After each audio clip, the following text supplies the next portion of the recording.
Elite Facts presents 10 based on true story films that weren't true at all. 10. The Pursuit of Happiness. The story itself revolves around Chris Gardner, a hard-working man who only wanted to make a decent wage in order to provide for his son. In the film, he solves a Rubik's Cube in record time, amazing an employer who uses the cube as a test to qualify a man to become a stockbroker. He toils for months, sleeping in subways and churches with his son at his side.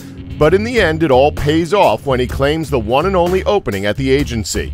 What really happened, however, is that Gardner did get a chance to show his stuff in the Dean Witter training program, but as the more honest book version points out, he wasn't exactly the father that the film portrayed him as he was so focused on getting a job and earning his first million that he didn't even know where his son was for the first 4 months of the program. During this time, his son was actually living with his mother. And while we're on the subject, Chris's son was conceived while Chris was still with his first wife. And that's not all, as instead of being arrested in the film for an unpaid parking ticket, he was actually arrested after being accused of domestic violence. It must be said, however, that Chris did get his life in order after landing that job as a stockbroker. 9. 21. In the film, Ben Campbell is a math genius excelling at MIT, home to some of the smartest minds in the world. He catches the eye of Kevin Spacey's character, who decides to recruit young Ben for the MIT blackjack team. Later in the film, the team tries their luck in Las Vegas, and as expected, nothing goes according to plan as they suffer a severe beating at the hands of Cowboy Curtis. Ben learns some harsh lessons about life and love before tromping off to Harvard Medical School. Well, that's not exactly how the story goes. The film gives us a complete whitewash of the original story, as most of the entire cast is Caucasian when the real team was almost all Asian-oriented. 8. Rudy. In the film, young Rudy wants nothing more than to play for the Notre Dame Fighting Irish. However, because of the system he was brought up and trained in, everyone would only point out all of his flaws and ignore anything positive about him. Later in the film, his friend just blows up for some odd reason, thus inspiring him to play football. And play he did, no thanks to the evil scheming of Notre Dame coach Dan Devine, who only allowed Rudy on the field after the entire team threatened to walk out otherwise. In real life, however, almost none of the film was accurate. Sure, they got the characters' names right, but it doesn't mean they got the characters right in their actions. Dan Devine was actually a stand-up guy who insisted that Rudy play in the finals. The reason he was portrayed as a villain was because he gave his permission to the filmmakers to make him the villain. 7. Victory. During World War II, an Allied group of prisoners that included the unlikely trio of Pele, Michael Caine, and good old Sly Stallone spent their time in a Nazi prison camp playing soccer. The Nazis came up with an event in which a team of their best and brightest would take on the Allied prisoners. The Allied team accepted, and they came up with a plan hoping to use this match as a means of escape. Pride eventually gets the better of them during the game, and instead of leaving the camp at halftime, they choose to return to the pitch and try to beat the Nazis, thus winning respect rather than their freedom. In reality, however, the story is far more depressing, as the film sticks fairly close to the original story, with the Nazis losing to the upstart club miserably and repeatedly. But because the Nazis are sore losers, the team is arrested for various different reasons and were then tortured until one player died and the rest were sent away to work camps. 6.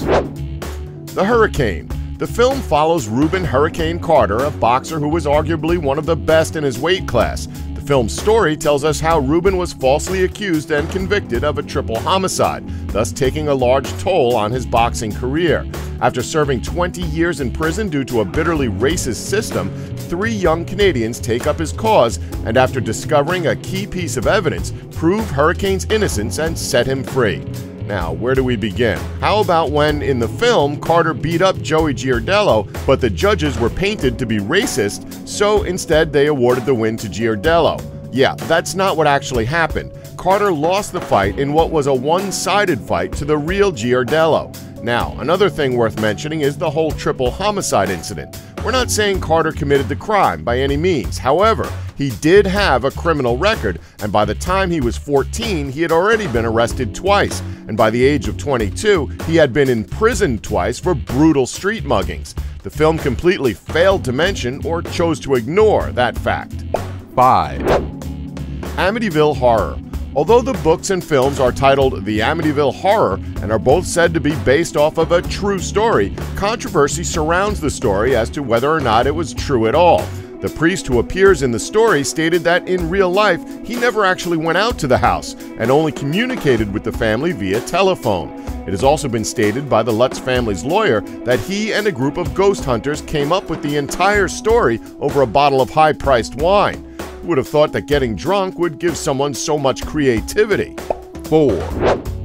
Fargo. Even though this story opens by boasting that it's based on a true story, it has been confirmed that it is not based on a true story at all. It's been confirmed that the based on a true story title was just slapped on the final cut of the film by the Coen brothers as a joke, as the film's events are far too bizarre and darkly comical for it to be real.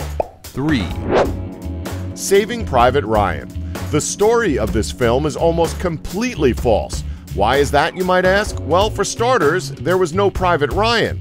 Well, what about the men who went to rescue him, though? Who did they save instead? Well, they didn't save anyone, as they were also fake. Although this film is fantastic, maybe we should stop believing it whenever someone says based on a true story, because as real as the events in the film may seem, you can always guarantee that there may be some false information behind the film, if it's not actually completely false. 2. Open Waters. Once again, here's another film that jumps on the it's based on a true story bandwagon, but it really isn't. Open Waters was essentially made to be the modern-day Jaws, but opted to throw in the cheap promotional tactic of calling it a true story. Now, what's actually true about it? Well, 2 people in the film are eaten by sharks. Yeah, that's it. It's as vague as that. Sure, the events of the film itself may carry truth to what could be a true story. However, due to these people ending up dead in the film and are either dead or don't exist in real life, who's to really say that this film is fact or fiction? 1. The Texas Chainsaw Massacre. It's fairly safe to say that The Texas Chainsaw Massacre is one of the greatest and the most influential horror films of all time, clearing the way and setting the standard for 1970s and 80s slasher horror films and villains alike. One thing that made the film even more interesting is the fact that the film is said to be based on a true story. Okay, maybe that is a bit far-fetched when you consider teenagers getting slaughtered in the middle of nowhere by a chainsaw-wielding maniac wearing a mask made from human skin. No, the film is not based on an actual true story. However, it is influenced by the acts of a real serial killer by the name of Ed Gein. The plot itself, however, is 100% fictional. It's been reported that the director Tobe Hooper made the decision himself to market the film as a true story, as he believed it would get a larger audience to go and see the film. You can't argue with the success of that logic, as the film generated $30 million on a minuscule $300,000 budget. Really impressive by 1974's standards. Don't forget to like us and subscribe for more Elite Facts.